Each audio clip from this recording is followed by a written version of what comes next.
So it's been a few hours now since the drop of the Obi-Wan Kenobi trailer. Everyone that remembers Ewan McGregor way back when, after the trilogies were kind of done, the prequel trilogies were pretty much done, he was saying, I'm done with this. I'm done with all of the negativity. I'm done with all the bad reviews. I'm done with being made fun of all the time. This is a joke. And now he's back.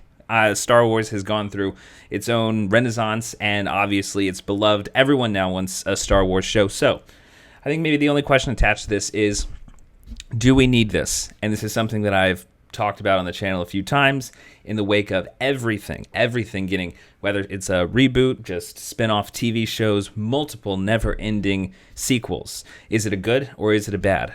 Honestly, if you had asked me kind of just when The Mandalorian was coming out, I would have said it's a bit of a cash grab. A lot of the Star Wars movies have felt like a bit of a cash grab. Specifically, that latter trilogy that Disney started doing felt a lot like there was not actually any meaning there. Nothing that was really pushing forward in continuing this story. A lot of nostalgia bait. And I think that there's a chance that this could have a little bit of that as well. Honestly, I can't tell you that I know who is behind this vehicle. I'm not even sure who the writers or directors are. I've not been keeping tabs on the Kenobi show. But in light of I Am Legend getting a whole bunch of new material, in terms of Batman getting a whole bunch of new material, in terms of, Avatar is now starting to come out, I think that my opinion on this has changed.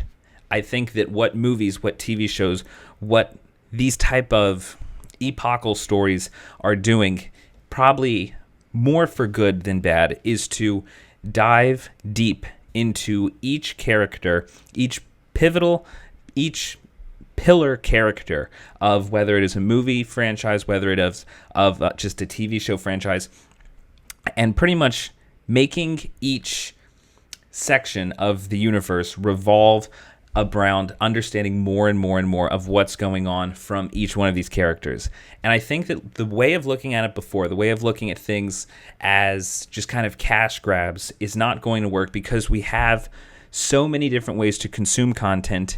We have, I think the cynical way is going to be to think of it as just creating more content for more money, whereas I think the way that it'll actually succeed and the way that it'll actually be fruitful is to make these worlds even richer than they were before. I think that there's going to actually be more good that comes up from it than bad. This is something that Ben Affleck has been talking about quite a bit recently. And if you don't know, Ben Affleck is a writer, he's a producer, he's a director. He's not just someone in front of the camera, saying that everything is kind of becoming much more.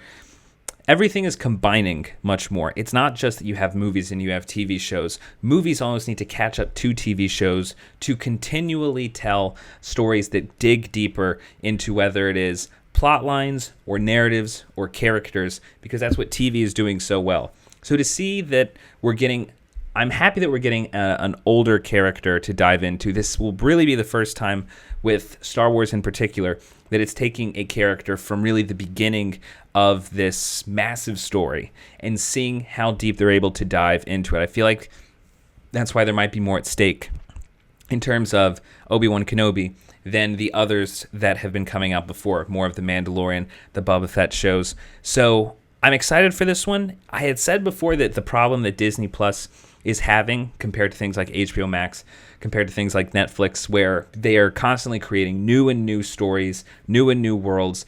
The original, we haven't seen them before. It's not that we're tied to any other properties and the things that they're creating.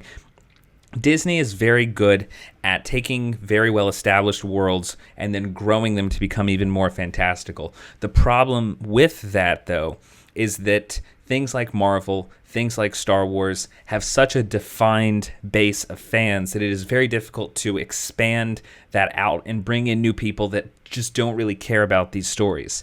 I think that this will be telling because Star Wars does reach a very, very wide group of people, and I don't think it's reaching everyone right now that would be interested in joining Disney+.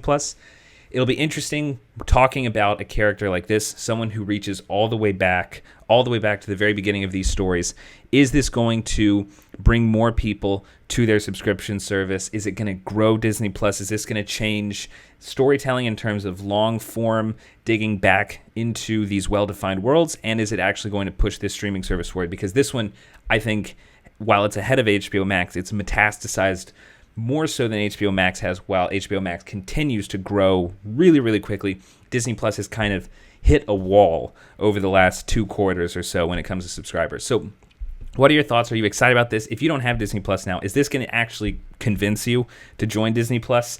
And if you're not a fan of Star Wars, is this actually going to convince you to go back and check this one out? Because I know there are a lot of casual fans that were around more for the prequels, maybe around way back whenever it was really just the original trilogy. What are your thoughts on this Obi-Wan Kenobi show? Leave thoughts in the comments, and also subscribe to 5 Minute Critic for future updates on reviews and movie news.